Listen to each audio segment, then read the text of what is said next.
बिस्मिल्लाहिर्रहमानिर्रहीम। Welcome students. आज हम लोग फेडरल जो बायो है फर्स्ट ईयर और सेकंड ईयर वो भी स्टार्ट करने लगे हैं। तो इस लिहाज से आज हम लोग सेकंड ईयर का जो पहला लेक्चर होगा वो आज परफॉर्म करेंगे। तो सेकंड ईयर की बायो में आप लोगों का जो चैप्टर 14 है उसका नाम है या टाइटल है रेस्पायरेशन। तो रेस्पायरेशन के हवाले से आज हम लोग फेडरल सेकंड ईयर स्टार्ट करने जा रहे हैं। तो सबसे पहले रेस्पायरेशन जो है वो आज हम यहाँ से इसका इंट्रोडक्शन लेंगे। रेस्पायरेशन जो है इसके बारे में आपने ये बता देना है कि रेस्पायरेशन दो तरह की होती है। एक को आप लोग कहते हैं इंटरनल रेस्पायरेशन और एक को आप लोग बोलते हैं एक्सटर्नल रेस्पायरेशन। तो सबसे पहले यहाँ पे लिख देते हैं एक्सटर्नल रेस्पायरेशन और एक को हम लोग कहते हैं इंटरनल रेस्पायरेशन। और ये तो आप लोगों को पहले से ही पता है कि जो लिविंग ऑर्गेनिज्म हैं उनके लिए उनके ज़िंदा रहने के लिए रेस्पायरेशन बहुत ज़रूरी होती है। तो रेस्पायरेशन को दो हिस्सों में तकसीम कर दिया, एक एक्सटर्नल रेस्पायरेशन और एक इंटरनल रेस्पायरेशन में। जो है एक्सटर्नल रेस्पायरेशन इसको आप लोग ऑर्गेनिज्मिक रेस्पायरेशन भी कह सकते हैं। एमसीक्यू में पूछा जा सकता है ऑर्गेनिज्मिक रेस्पायरेशन, ऑर्गेनिज्मिक रेस्पायरेशन। जबकि इंटरनल रेस्पायरेशन को हम लोग सेलुलर रेस्पायरेशन भी कहते हैं, सेलुलर रेस्पायरेशन भी कहते हैं। दोनों में फ़र्क क्या है? दोनों में बुनियादी तौर पे ये फ़र्क है कि जो ऑर्गेनिज्मिक रेस्पायरेशन है उसमें माहौल से गैसेस का जो एक्सचेंज है उसको हम लोग कहते हैं ऑर्गेनिज्मिक रेस्पायरेशन। मिसाल के तौर पे ह्यूमन की एग्जांपल ले लेते हैं कि ह्यूमन जो है ऑक्सीजन को फ़ज़ा से इनटेक करता है और फ़ज़ा में कार्बन डाइऑक्साइड जो है वो एक्सहेल करता है यानी बाहर निकालता है। तो बॉडी में सांस का यानी ऑक्सीजन का आना और कार्बन डाइऑक्साइड का बाहर जाना, तो ये हो जाएगी ऑर्गेनिज्मिक रेस्पायरेशन। जबकि सेलुलर रेस्पायरेशन कुछ और चीज़ है। सेलुलर रेस्पायरेशन ये होता है कि breakdown of organic compounds, specially glucose का तोड़ना। ठीक है, आपको मालूम है कि ग्लूकोज को भी ब्रेक डाउन किया जाता है ताकि एनर्जी हासिल की जाए विद इन द सेल। तो ऑर्गेनिक कंपाउंड को सेल के अंदर तोड़ने को हम लोग क्या कहते हैं? Cellular respiration. और ये भी आप लोगों को मालूम है कि ये दोनों जो फिनोमेना हैं एक्सटर्नल रेस्पायरेशन और इंटरनल रेस्पायरेशन ये वेल इंटर रिलेटेड है, वेल इंटर रिलेटेड। इनको हम अलहदा नहीं कर सकते, इनका एक दूसरे के साथ बहुत ही कंट्रीब्यूशन है। मिसाल के तौर पे इंसान जो है वो ऑक्सीजन को अंदर लेके जाता है, ये तो हो गया ऑर्गेनिज्मिक रेस्पायरेशन। वो ऑक्सीजन कहाँ चली जाती है? सेल में चली जाती है। सेल में जाके ये ग्लूकोज के साथ जाके मिलती है और ग्लूकोज टूटती है और एक तो ह्यूमन को सेल को एनर्जी मिल गई। फिर ग्लूकोज टूटने के बाद कार्बन डाइऑक्साइड बनती है, वो कार्बन डाइऑक्साइड सेल से बाहर निकलती है और फिर अल्टीमेटली इंसान उसको बॉडी से बाहर कर देता है। तो दोनों आपस में क्या है? वेल इंटर रिलेटेड जो है, ये आप लोगों ने बता देना है। तो ये इसमें आ जाएगा। उसके बाद आगे अपने टॉपिक को कंटिन्यू करते हैं कि ह्यूमन के अंदर भी जो है, क्योंकि हमारा जो टॉपिक ह्यूमन के हवाले से ही है, तो ह्यूमन के अंदर ये दोनों तरह की रेस्पायरेशन हो रही होती है, एक्सटर्नल भी यानी ऑर्गेनिज्मिक भी और इंटरनल भी जिसको हम सेलुलर रेस्पायरेशन भी हम लोग कहते हैं। तो ये दोनों चीज़ें इसमें हो रही होती हैं। अब आप लोगों ने ये बता देना है कि रेस्पायरेटरी सिस्टम होता क्या है। तो सबसे पहले इसकी डेफिनेशन, रेस्पायरेटरी सिस्टम। तो बॉडी में बहुत से सिस्टम्स हैं, circulatory system, reproductive system, nervous system. उन्हीं में से एक सिस्टम है रेस्पायरेटरी सिस्टम। तो respiratory system is the system, ये एक ऐसे सिस्टम का नाम है, is the system responsible for the exchange of gases, exchange of gases, ठीक है। अब कहां से गैस का एक्सचेंज करना? फ्रॉम द एनवायरमेंट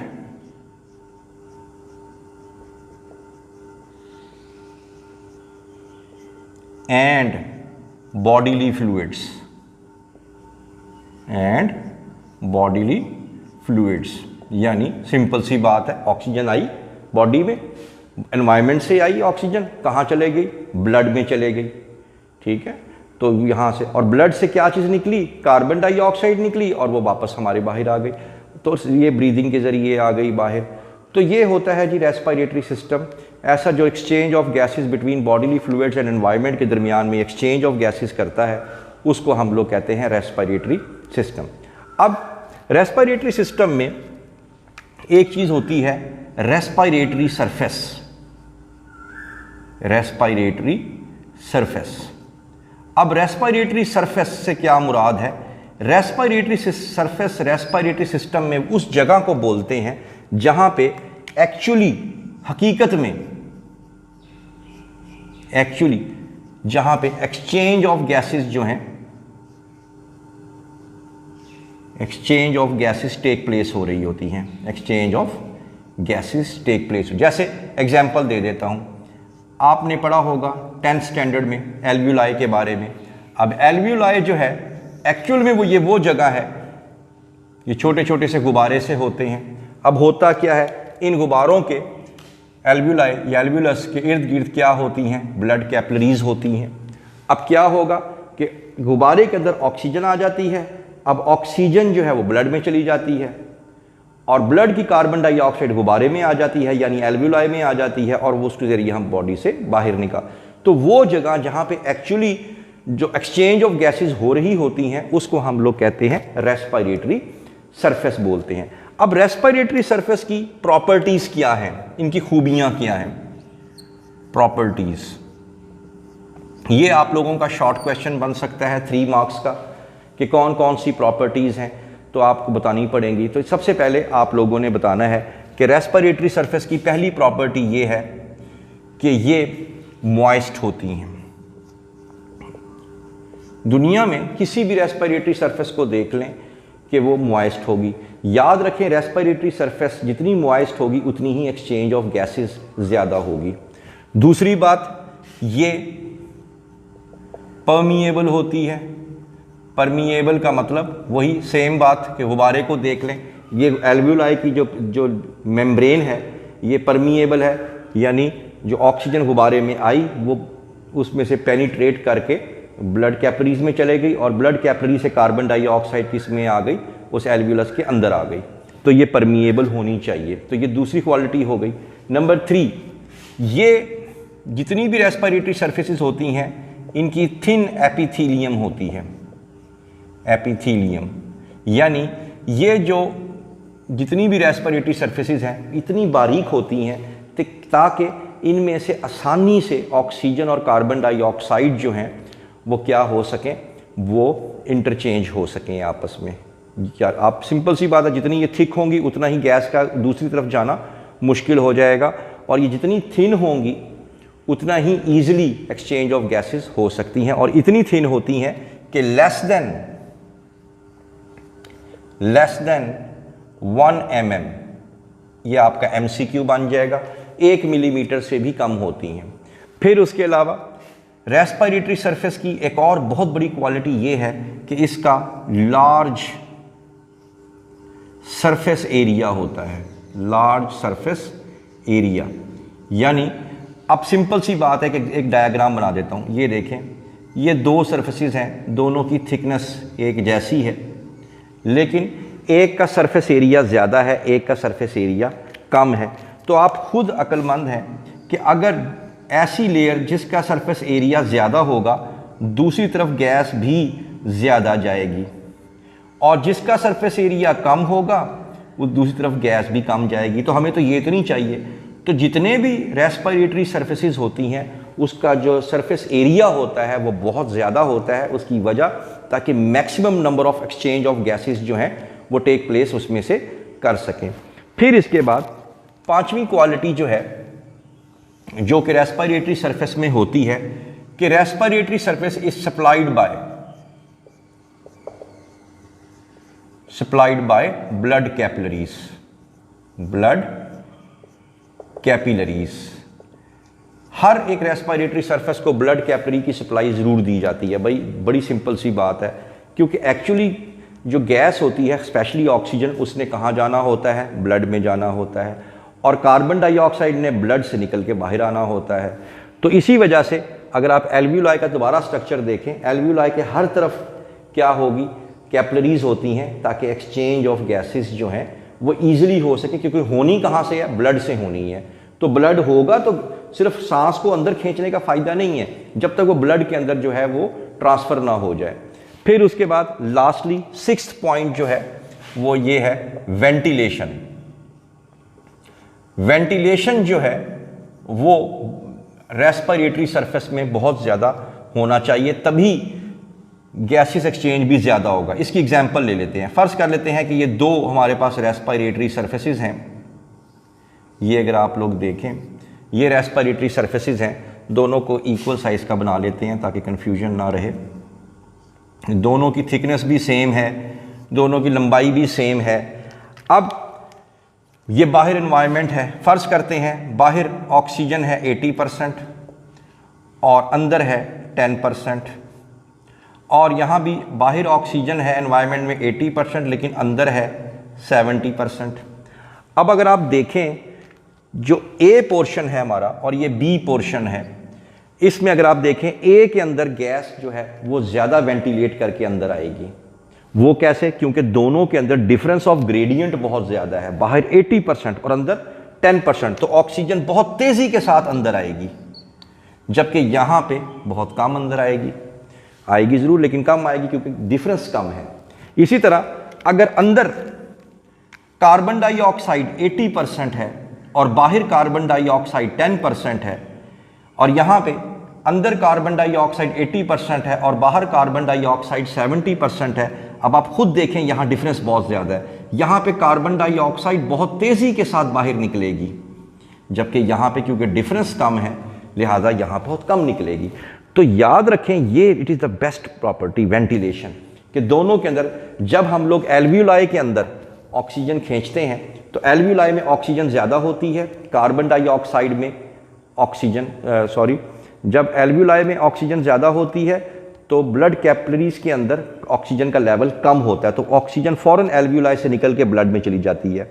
और उसी टाइम ब्लड कैपिलरी में कार्बन डाइऑक्साइड ज़्यादा होती है और एल्वियोलाई के अंदर कार्बन डाइऑक्साइड बहुत कम होती है, तो वो बहुत तेज़ी से निकल के तो ऑक्सीजन ब्लड में चली जाती है और कार्बन डाइऑक्साइड वापस एल्वियोलाई में आ जाती है। इसी को ही हम लोग कहते हैं वेंटिलेशन।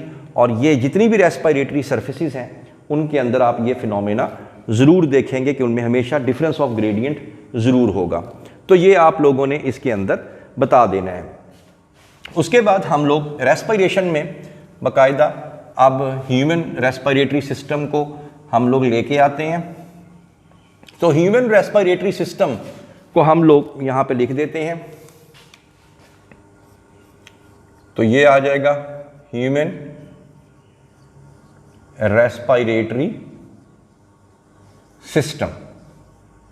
तो ह्यूमन रेस्पिरेटरी सिस्टम को आप लोग इसको पढ़ने के लिए, समझने के लिए इसको दो हिस्सों में हम लोग इजीली इसको तकसीम कर देते हैं ताकि हमें इसको पढ़ना आसान हो जाए। एक को हम लोग कहते हैं अपर रेस्पिरेटरी ट्रैक्ट, अपर रेस्पिरेटरी ट्रैक्ट यानी ऊपर वाला हिस्सा रेस्पिरेशन का, और एक हो जाएगा लोअर रेस्पिरेटरी ट्रैक्ट। तो upper respiratory tract and lower respiratory tract. तो सबसे पहले we will discuss the upper respiratory tract. तो अपर रेस्पिरेटरी ट्रैक्ट इंक्लूड्स क्या क्या चीज़ें हैं इसमें? इसमें आ जाएगा नॉस्ट्रिल्स आ जाएंगे, इसमें आ जाएगा नेजल कैविटी,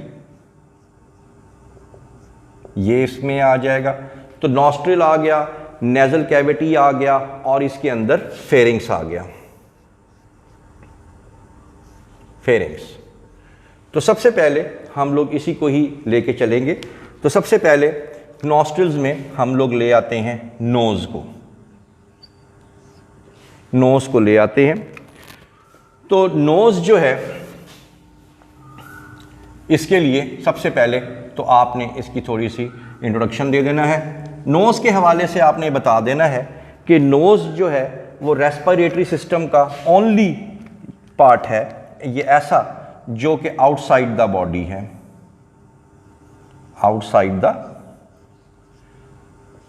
बॉडी, यानी बॉडी से बाहर है। बाकी सारा सिस्टम जो है वो बॉडी के अंदर है, या ओनली विजिबल पार्ट है, ठीक है, जो कि आपको दिखाई दे रहा है, आउटसाइड है। तो ये आपने इसमें बता देना है। अब नोज जो है ये बना हुआ है किसका? नोज बना हुआ है जी बोन्स का, यहां मैं लिख देता हूं, बोन्स का बना हुआ है, कार्टिलेज का बना हुआ है और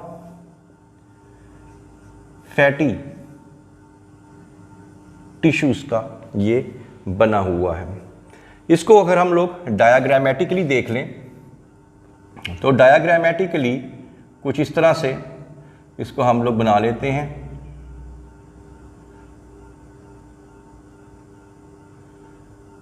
तो ये अगर आप लोग देखें तो यहां से हम लोग स्टार्ट कर लेते हैं। तो सबसे पहले हमारे पास ये नोज आ गया और नोज की ये जो हमारे पास ओपनिंग है, इस ओपनिंग को हम लोग बोलते हैं नॉस्ट्रिल्स।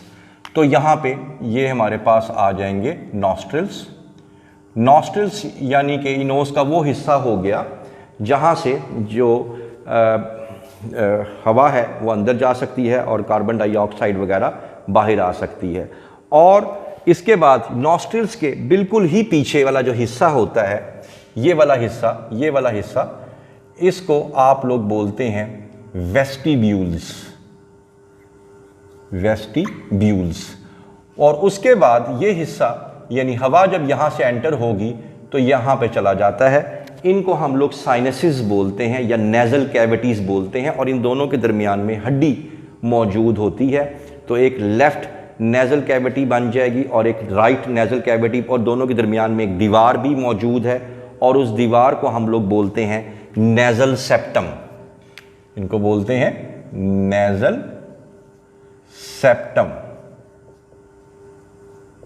तो सिंपल सी बात है यहां से। तो सबसे पहले ओपनिंग नॉस्ट्रिल, उसके पिछला हिस्सा वेस्टिब्यूल्स, और उससे पीछे दो कैविटीज़ जो हमारे पास यहाँ पे शुरू हो जाएंगी, बोन्स के साथ पीछे तक जाएंगी, उनको हम लोग बोलेंगे नेजल सेप्टम। और उनके इर्द गिर्द राइट और लेफ्ट कैविटीज़ हैं। कैविटी मैंने खाली जगह, जिसको हम लोग कहेंगे नेजल कैविटीज़। अब होता क्या है कि जो वेस्टिब्यूल्स होते हैं, जैसे ये मैंने आपको बताया, ये जो हिस्सा है वेस्टिब्यूल, यहाँ पे हेयर मौजूद होते हैं, यहाँ पे हेयर्स मौजूद होते हैं, ठीक है, ये आप लोगों ने बता देना है। इसके साथ साथ आप लोगों ने ये भी बता देना है कि नॉस्ट्रिल्स और जो वेस्टिब्यूल्स हैं और ये जो नेजल कैविटी है, इनमें भी जो है वो सिलिया और म्यूकस मेम्ब्रेन मौजूद होती है। यहाँ पे छोटे छोटे बाल, हेयर हो गए, यहाँ पे सिलिया हो गया, यहाँ पे क्या हो गया, म्यूकस मेम्ब्रेन्स हो गई। ये तमाम चीज़ें यहाँ पे क्या कर रही हैं, इनका आखिर फंक्शन क्या है। अब आपने बताना ये है कि देखें, जब आप लोग सांस को लेते हैं, अंदर को इनहेल करते हैं, तो उसके अंदर बहुत सी चीज़ें हो सकती हैं। मिसाल के तौर पे उसमें डस्ट पार्टिकल्स हो सकते हैं, हवा के अंदर कुछ पैथोजेंस हो सकते हैं, पोलन्स हो सकते हैं। तो ज़ाहिरी बात है कि लंग्स एक बहुत ही वाइटल ऑर्गन है। यहाँ पे इस तरह की फजूल चीज़ों का जाना लंग्स के लिए ख़तरनाक हो सकता है।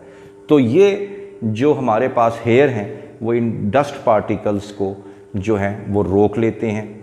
म्यूकस मेम्ब्रेन्स क्या करती हैं, म्यूकस मेम्ब्रेन चिपचिपा अंदर म्यूकस प्रोड्यूस करती हैं, और वो म्यूकस प्रोड्यूस करती हैं ताकि अंदर जो डस्ट है वो चिपक जाए और अंदर जाने ना पाए।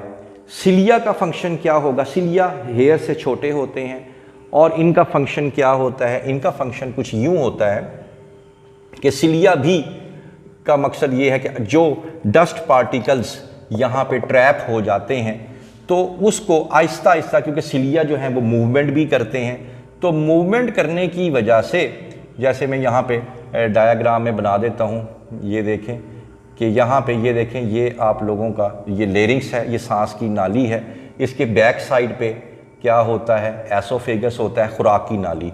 तो ये सिलिया आहिस्ता आहिस्ता मूव करते हैं और ये जो डस्ट पार्टिकल्स या ख़ास तौर पे जो पैथोजेंस वगैरह हैं, डस्ट पार्टिकल तो यहीं पे ही रुक गए, तो जो पार्टिकल्स हैं उनको हिलाते हिलाते हिलाते हिलाते तो आहिस्ता आहिस्ता कहाँ फेंक देते हैं, एसोफेगस के अंदर चला जाता है, और एसोफेगस से ये कहाँ चला जाता है, स्टमक में। स्टमक के अंदर होता है HCl, और HCl जो है वो फौरी तौर पे पैथोजेंस को डिस्ट्रॉय कर देता है। तो ये तमाम का तमाम जो समझ लें आप लोग डिफेंस मैकेनिज़्म है जो कि मुख्तलिफ़ किस्म के काम कर रहा है। इसके साथ साथ यहाँ जो म्यूकस मेम्ब्रेन है, म्यूकस मेम्ब्रेन के नीचे ब्लड कैपिलरीज होती हैं, और ब्लड कैपिलरीज का मकसद क्या होता है, तो to keep the air warm, यानी क्योंकि अब बाहर सर्दी है, लंग्स जो हैं वो थोड़े से टेम्परेचर उसका 37 पे है, हाई है, तो क्या होगा कि जैसे ही हवा जाएगी तो ब्लड जो है हवा का टेम्परेचर उस हिसाब से मेंटेन कर देगा जिस हिसाब से लंग्स का टेम्परेचर होना चाहिए, ताकि रेस्पिरेशन जो है वो इफ़ेक्टिव वे में हो सके। तो ये चीज़ें आप लोगों ने इसके अंदर बता देनी है। उसके बाद अगर हम लोग इसी डायग्राम को ही अगर हम कंटिन्यू रखें तो फिर हमारे पास क्या कुछ आ गया, हमारे पास नॉस्ट्रिल आ गया, नॉस्ट्रिल के पीछे आ गया वेस्टिब्यूल्स आ गए, वेस्टिब्यूल्स जो हैं पीछे कैविटीज़ आ गई, और यहाँ पे एयर आते हुए यहाँ पे नीचे की तरफ को आ रही है। अब ये हमारा यहाँ पे माउथ है। अब हमने देख लिया, हमने नॉस्ट्रिल भी देख लिया, हमने नेज़ल कैविटी भी देख ली, अब हम लोगों ने फेरिंग्स को देखना है।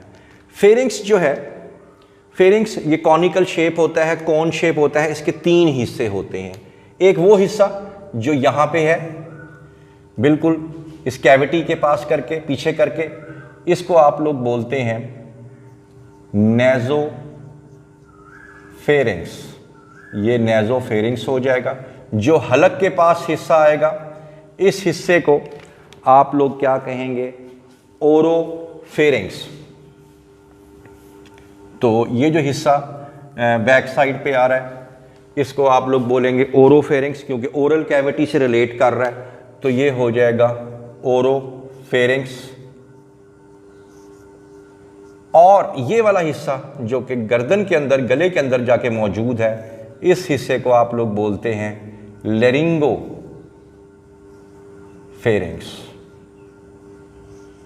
तो हम लोगों ने ये देखा कि फेरिंग्स जो है कॉनिकल शेप होता है, और इसके जो हिस्से हैं फेरिंग्स के 3 हिस्से हैं, नेज़ोफेरिंग्स, ओरोफेरिंग्स और लेरिंगोफेरिंग्स। इन तीनों को जोड़ेंगे तो बन जाएगा फेरिंग्स।